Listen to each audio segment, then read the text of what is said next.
Hello guys and welcome to all those training to become Super Saiyans and welcome to Revolution.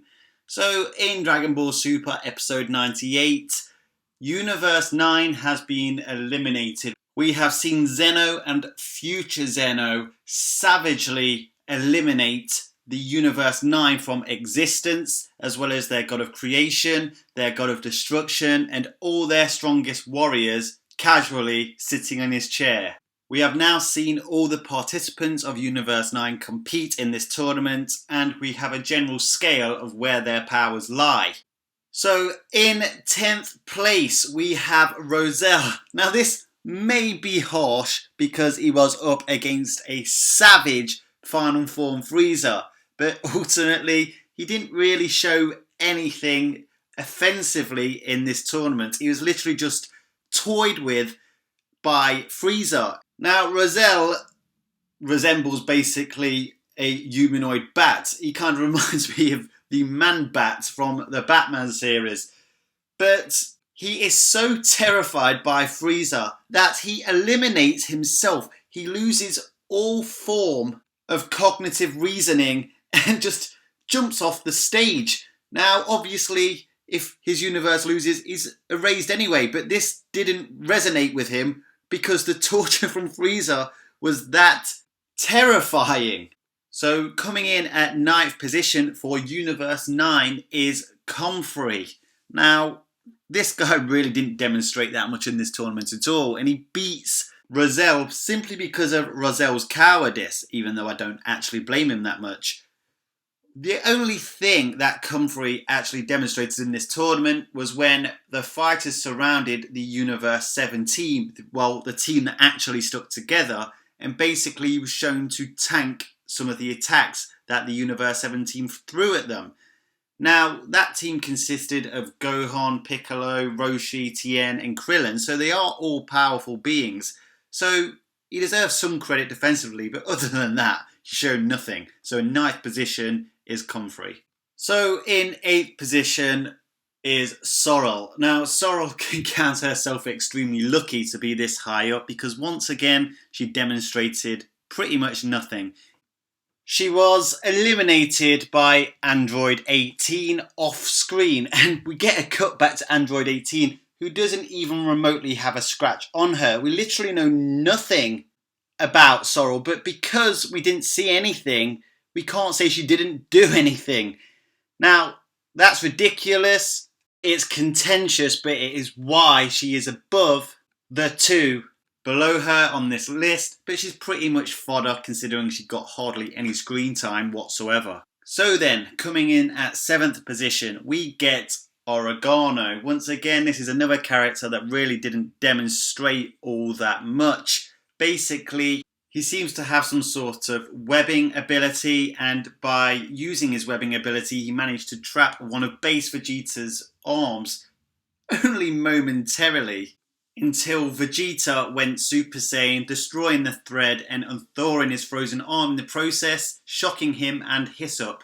The two of them were then knocked off together when they were blasted by Vegeta's Gallic gun. Like I said, he's another character that really didn't do that much. But to be able to trap Vegeta must count for something. I'm not quite sure it really indicates where his power level is at, and maybe it's a bit generous putting him in 7th. But you kind of get the feeling that Origano was based off of Spider-Man from the Marvel-verse, just with his webbing ability, but that's pretty much it. Anyway, coming in at 6th position is Hop. Now, she's a cat-like female warrior who also seems to resemble Catwoman from the Batman verse. Now, finally, Hop actually demonstrated some ability in this tournament. She literally put Vegeta on the back foot and made Vegeta have to dodge. Now, it is base Vegeta, but still, base Vegeta is extremely strong. Hop's main ability comes with her claws. Basically, that is what slashes her opponent, and she comes across rather aggressive. And also, correct me if I'm wrong, but did she just display moments of sadism? by making several comments about scratching Vegeta's handsome face. Anyway, despite not being able to hit Vegeta, I take it as a symbol of strength that Vegeta felt he had to dodge the attacks in the first place. Now, basically, it's not a massive display of strength, but it's more than the people below her on this list. Coming in at 5th place in the Universe 9 power scaling chart comes Hyssop. Now, Hyssop actually demonstrated quite a bit. We saw him clash with Nink in episode 97. He then goes on to withstand a barrage of physical blows from base Vegeta and then hold his own against Vegeta in Super Saiyan, albeit for a very short period of time. However, as soon as Vegeta got serious, he knocked him off the stage with a very, very, very large energy blast. But to be even somewhat relative to Super Saiyan Vegeta kind of indicates that he's stronger than everybody below him on this list. He also is capable of shooting ice attacks that basically freeze an opponent, a bit similar to Ice Shenron in Dragon Ball GT. It was called the freezing attack by the Supreme Kai of Universe 9, Ro. And I've got to say, I actually really like the design of Hisop, and basically I wish we got to see even more of him. So, coming in at 4th place, and this one may be a little bit of a surprise, but it is going to be Lavender. Basically, the brother from the trio Did Dangers is a very strong being, but he is mostly reliable on his poison. And whilst in the preliminaries it's indicated that Lavender is even stronger than his brother Basil, in this tournament Basil has demonstrated quite a big improvement, whereas Lavender was still relying on his poison attacks. Now that's not a bad thing. Strategically, Goku and Vegeta have had to form some sort of energy barrier to negate Lavender's poison. And in the preliminaries, when facing against Gohan, and this is a much weaker Gohan than the one that's in this tournament, he was fighting kind of on par with base Gohan then. When Gohan went Super Saiyan, even blinded, Gohan started to dominate that fight, even though his body was slowly being more and more poisoned. Now, he puts up a little bit of a fight against Super Saiyan Vegeta, but he is ultimately defeated. Now, whilst Goku easily knocked him from the ring in his Super Saiyan form with a large ki blast, basically, Chappil tanked. He didn't just take hits from Goku, he literally goaded Goku into actually hitting him and didn't even flinch. Now, obviously, he has what they call metallic skin, and he even has the moniker Iron Skin Battler. But iron could be a metaphor for basically just extremely strong. However, something that people must recognise in the Dragon Ball universe, okay, he has a hardened body through having metallic-like skin, but it's also the concentration of ki which ultimately builds on his defence. If Goku punched a steel wall, it would go flying for miles upon end. It would probably end up in the stratosphere or further. But Chappil doesn't even move. He isn't knocked back even a step. So he must have a large concentration of ki to be able to withstand Goku's hits. And that for me was a pretty impressive fiat. Now I could definitely understand if you wanted to swap him and Lavender around. But for me, Chappil's fiat there puts him ahead.